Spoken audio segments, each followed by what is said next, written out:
सांगलीत मुसळधार पावसानं हाहाकार माजवलाय। त्यामुळे शहरातील मुख्य रस्ते पाण्यात गेले असून वाहतुकीची मोठी कोंडी निर्माण झाली आहे। या मुसळधार पावसानं कृष्णा नदी धोक्याच्या पातळीवर पोहोचण्याची शक्यता आहे। त्यामुळे नदीकाठच्या नागरिकांना स्थलांतरित करण्याच्या सूचना देण्यात आल्यात। या परिस्थितीचा आढावा घेतलाय आमचे प्रतिनिधी दीपक चव्हाण यांनी।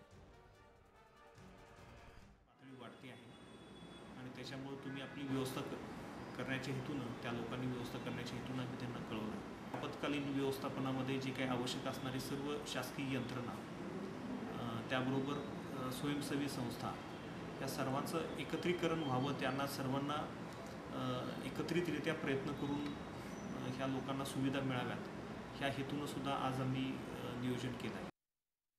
सांगलीत सकाळपासून धुवाधार पाऊस सुरू आहे। मुसळधार पावसामुळे सांगलीची दाणादाण झालेली आहे। सांगलीचे मुख्य रस्त्यामध्ये मोठ्या प्रमाणात पाण्याची ढोस असल्यामुळे सांगलीकरांच्या समोर मोठ्या प्रमाणात अडचणी निर्माण झालेल्या आहेत। सांगलीचा हा मुख्य राजवाडा चौक आहे। राजवाडा चौकापासून स्टेशन रोडला जाणारा हा मुख्य रस्ता आहे। सांगलीचा हा मुख्य रस्ता ओळखला जातो आणि या रस्त्यावर आता तब्बल 3 तास सलग पडलेल्या पावसामुळे पाण्याचे ढोस साचून राहिलेले आहेत आणि मोठ्या प्रमाणात कसरत करून वाहनधारकांना आपली वाहनं या पाण्यातून काढावी लागत आहेत।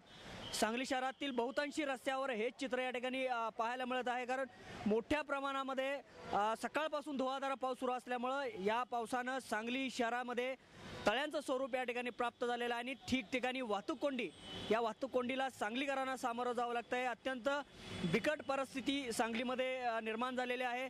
पाण्याचे डोहच्या डोह सांगली शहरातील मुख्य रस्त्यांवर साचून राहिल्यामुळं सांगलीकरांना मोठ्या त्रासाला या ठिकाणी सामोरं जावं लागत आहे।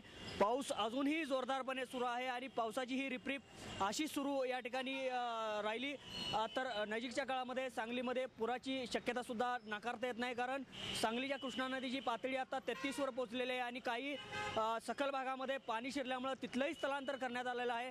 त्यामुळे पावसाचा हा जोर असाच कायम राहिला तर उद्या किंवा परवा दिवशीपर्यंत सांगली शहरामध्ये पाणी घुसेल अशी भीती या ठिकाणी व्यक्त केली जाते आहे। व्हिडिओ जर्नलिस्ट योगेश मानेसोबत दीपक चव्हाण, जय महाराष्ट्र, सांगली।